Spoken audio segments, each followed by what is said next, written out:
maglalakad mula kutan, susuyurin namin yung buong balon. Ako tagadala ng kiluhan at plastic. Si Auntie Carmen ang magsusunog ng plagana. Nung kabataan ko ay adik ako sa comics. Siguro ako ay nasa Sampaloc, si Ante ay nasa Kabatak na. Nawawala ako kasi umaarkila ako ng comics, uupo ako sa isang tabi.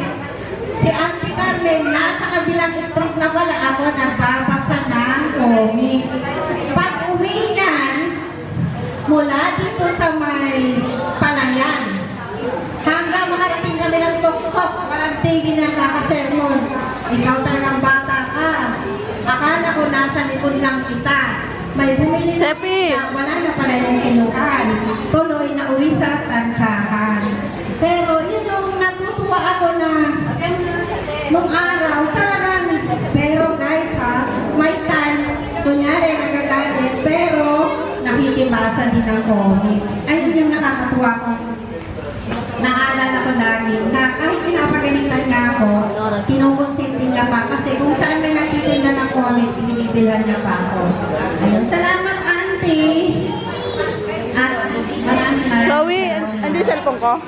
hanggang sa umidad ako ng umidad, hindi kita makakalimutan. Tapos yung mga ako dito pinakamalinis maglaba, Sa birthday mo. pinakamalawak na nawawalis, Bayan. at saka yung Bayan. paripunta sa dagat. Ano ba yung 26? Na mga plastic. Sabado? Minsan sumasama Linggo. pa ako. Ano ba ngayon? Yes. At saka, Sabado. ganun siya. 23. Wala tayong masasabi na, Huwebes? baga Huwebes mahigpit na na po, nanay, di ba na? Mahigpit na nanay pero mabait. Kasi laging may nakatabing pagkain at pag nagtinda, puno ang basket ng pasalubong. Kapag alas 6, wala ka pa sa Minsan, alam bahay. mo, mas marami pa yung pasalubong kaysa bigas. Di ba, Auntie?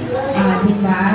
Kaya, salamat nga pala sa mga bisita, sa mga kaibigan, kamag-anakan, apo, manugang, apo sa tuhod, at syempre, sa mga staff ng Margis. Thank you so much, guys.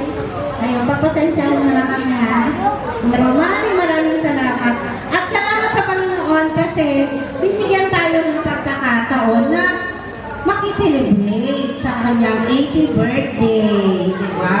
Iningatan tayo ng Panginoon sa pagpunta at sana ay iingatan pa rin tayo ng Diyos sa pag-uwi. Ayun lang.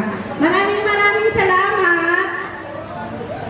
At salamat nga pala kay Arsena. Minsan kong maganda, Emily Marquez, si Teresa, si Annalisa, eto, imported from Hawaii. Kachat ko kagabi, sabi nasa Hawaii pa, di pala nandito sa Pilipinas. Ayun.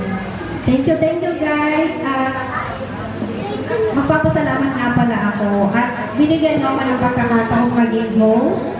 Kahit karan, kahit di ko alam kung saan mag-umpisa at magtatapos, ito man ay simple lang pero malaking kasayahan para sa akin. Thank you so much!